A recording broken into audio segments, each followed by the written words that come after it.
o nosso Câmara Aberta de hoje já começa com algumas perguntinhas. Chegou a sua hora de decidir sobre uma carreira? Ou chegou a hora de mudar de profissão, quem sabe empreender? Se em alguma dessas situações você se enquadra, então eu lhe convido nesse momento para assistir o nosso programa. A transformação digital já vinha modificando o cenário corporativo, mas a pandemia acelerou muita coisa. Tem gente que fez o Enem e está optando por algum curso agora. Tem quem já esteja numa carreira, mas deseja ou precisa dar novos rumos à sua jornada profissional. E ainda tem um monte de pessoas desempregadas ou simplesmente que querem empreender, investir em algo que traga satisfação pessoal junto com o sustento. E é sobre tudo isso que a gente vai bater um papo aqui no estúdio com o professor André Luiz Felisberto. Ele é administrador de formação, com mestrado pela UFPB e, além de professor, na área tem experiência administrativa nas gestões públicas e privadas. Também conhecimento em capacitação e planejamento de marketing. O Câmara Aberta está no ar.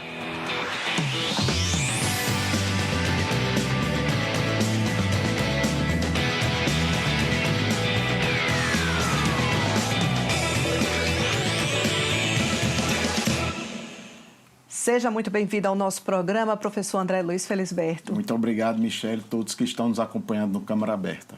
Professor, a gente está num momento decisivo para muita gente que fez Enem, né? E está querendo aí, começando a fazer uma opção, optar por um curso, um começo, né? Existem diversas instituições. O que o senhor diria para quem ainda tem dúvida sobre essa escolha, que pode ser uma das primeiras escolhas mais importantes da carreira de alguém? Olha só, o que eu mais oriento, principalmente aos meus alunos em sala de aula e as pessoas que eu convivo na sociedade, é que procure escolher aquilo que você tem paixão. Qualquer que seja a sua área profissional desejada, se você não tiver uma paixão, se você não gostar, não se sentir profissional naquela vida que vai escolher, você terá problemas para desempenhar esse seu lado profissional. Então, às vezes, a gente encontra pessoas que escolhem uma linha profissional ou uma atuação profissional porque algumas pessoas recomendaram. Pode ser um parente, pode ser uma mãe, um pai, seja quem for. Mas desde que essa escolha, aquela pessoa se sinta apaixonado. Professor, a gente vive um momento já de transformação digital, não é de hoje, já vem acontecendo. É claro que a pandemia acelerou demais todo esse processo. O senhor diria que quais as profissões que o senhor apontaria hoje como profissões do futuro, tendo em vista esse cenário, e aquelas que já existem há muito tempo e, apesar das transformações, elas vão estar sempre ali, vão estar sempre como profissões que não vão se extinguir? Olha só, nossa conversa daqui me fez lembrar quando eu comecei profissionalmente. Na época, eu acho que eu tinha uns 22 anos de idade e era na área de eventos. Então, eu trabalhava organizando eventos como palestras e feiras. E bem no início de minha carreira, eu lembro que a entrada das pessoas, elas eram praticamente num cadastro de computador. Depois disto, que veio a leitura de código de barras, que o pessoal colocava o crachá, fazia aquela leitura. Então, retratando esse momento para hoje, percebemos que todas as áreas profissionais, elas hoje têm esse toque digital. Então, qualquer que seja a carreira, as pessoas que estão escolhendo a profissão têm que estar atento para se atualizar na área digital, na área de tecnologia. Então, se você for para uma profissão, por exemplo, como um educador físico que faz o curso superior de educação física, esse curso, como qualquer outro, ele está totalmente atrelado, ele está totalmente tangente, tocando na área de informação, na área de informática, na área de tecnologia. Então, qualquer que seja a carreira, essas pessoas elas têm que procurar se atualizar e se contextualizar nesse mundo digital. A gente vê, inclusive, que profissões antes que eram... as pessoas tinham um aprendizado muito mais distanciado dessa tecnologia. Hoje não é mais possível nem sequer estudar e aprender. A medicina mesmo passa por muitos processos. É uma profissão antiga que talvez, com certeza, nunca irá se extinguir, mas o médico de antigamente, ele não tinha acesso a tantas facilidades tecnológicas como hoje. E assim em todas as profissões, como o senhor falou. Exatamente. E assim, eu gostaria que você, Michele, junto com quem nos acompanha, visualizasse que antigamente a gente encontrava as pessoas escoradas nos postes, nos muros, lendo jornal. Hoje, há um tempo atrás, estavam encostadas e estão encostadas vendo seu celular.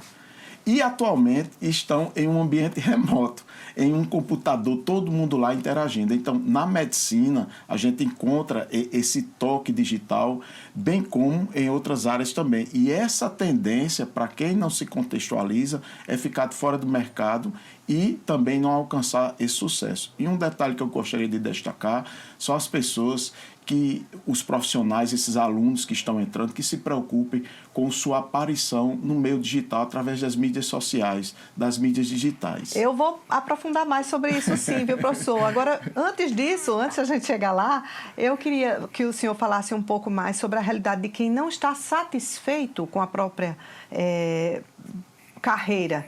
Não porque, de repente, tenha feito uma escolha errada, mas também, mas porque aquilo já não lhe acrescenta mais, já não lhe traz mais uma satisfação.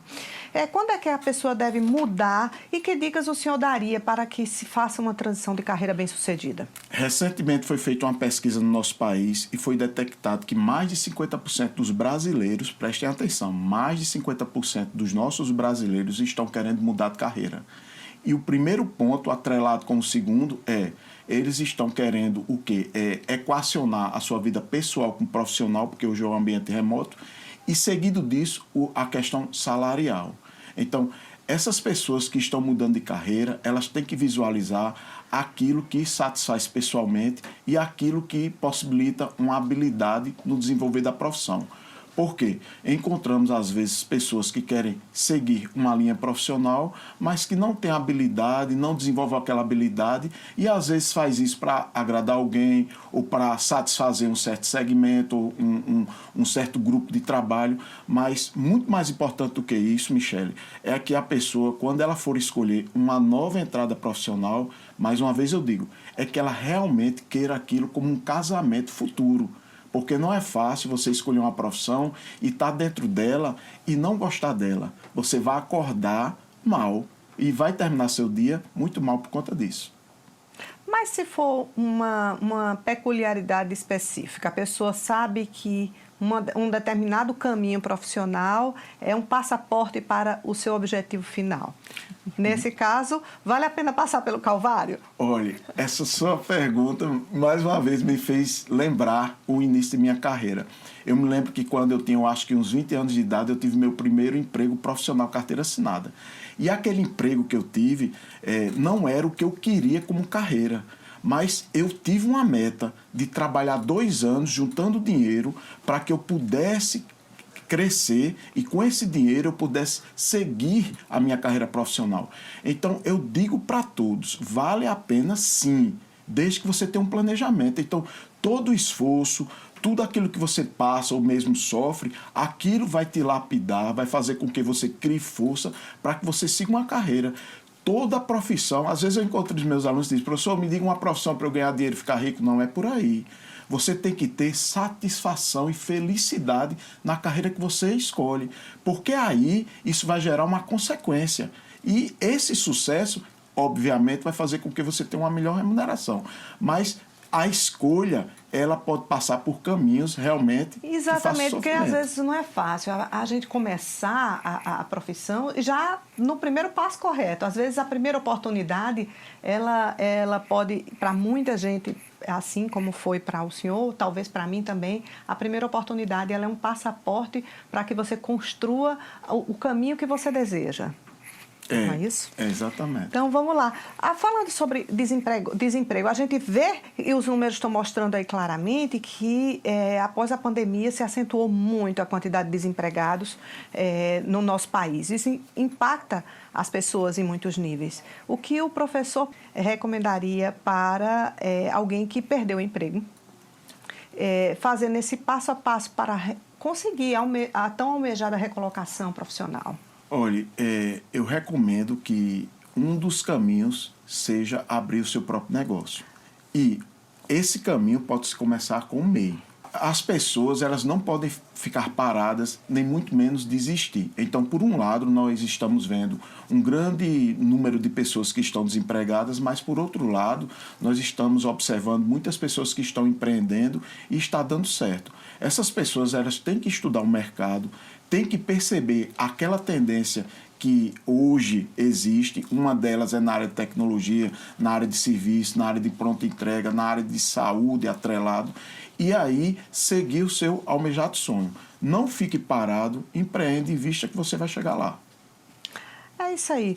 O senhor diria que o novo currículo hoje, ele significa, está num parâmetro assim, são as redes sociais? Porque a gente sabe que muita gente observa as redes sociais de um candidato a uma vaga para decidir se aquele candidato será contratado ou não. O currículo, ele é dispensável hoje ou ele ainda é necessário, mas tem que ter um cuidado ali na rede social? O currículo é indispensável e a rede social também. Falo para todos aqueles que querem e estão almejando uma área profissional, um cargo, que prestem atenção nas suas redes sociais. E um detalhe, essas universidades da Europa, dos Estados Unidos, da Ásia, essas grandes universidades, quando você pleiteia uma inscrição, uma vaga, uma bolsa, muita gente não sabe, mas eles vão nas suas redes sociais para saber quem você é e se você é realmente aquela pessoa que está dizendo. Porque na entrevista as pessoas falam muito, mas aquilo é verdade ou não? Isso é investigado nas redes sociais. Cuidado nas redes sociais. Ok, professor. Estamos conversando com o administrador, professor André Luiz Felisberto, sobre carreira, emprego e negócios. Vamos dar uma pausa na nossa entrevista, mas daqui a pouco a gente volta para saber mais sobre os negócios pessoais de quem já empreende e de quem quer começar a empreender. Até já!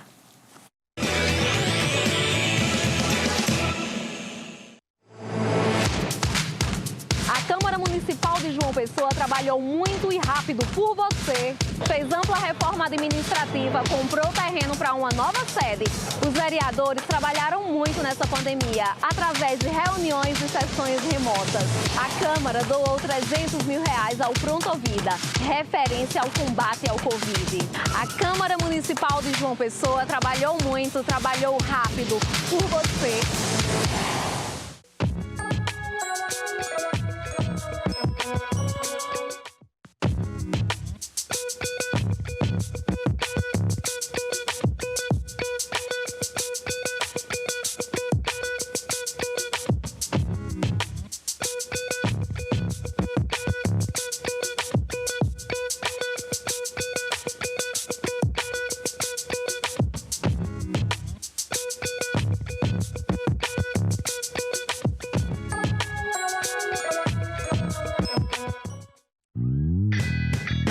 Olá, eu sou Paulo Santos e apresento o podcast Fatos e Canções, onde eu conto histórias, mitos e curiosidades que estão por trás dos grandes sucessos da música nacional e internacional.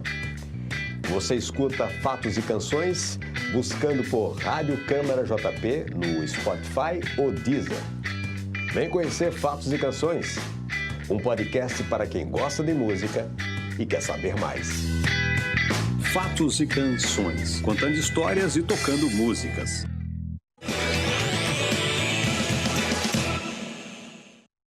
Estamos de volta com o nosso Câmara Aberta sobre carreira, emprego e negócios aqui com o administrador, empresário, professor Paulo Luiz Felisberto.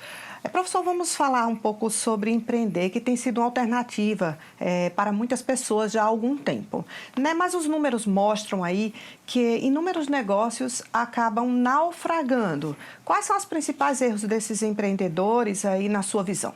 Olha só, segundo dados como o Sebrae, no Brasil, em média, de 7 a 8 empresas, elas vêm à falência em uma média de 2 a 2 anos e meio. E um dos principais motivos é porque essas pessoas entram no mercado e não conhecem o mercado, não sabem precificar e muitas vezes não têm conhecimento de gestão. Então, a primeira recomendação que eu dou para qualquer pessoa que for empreender é que primeiro se qualifique, conheça o mercado, entenda seu público-alvo, para a partir daí começar a agir.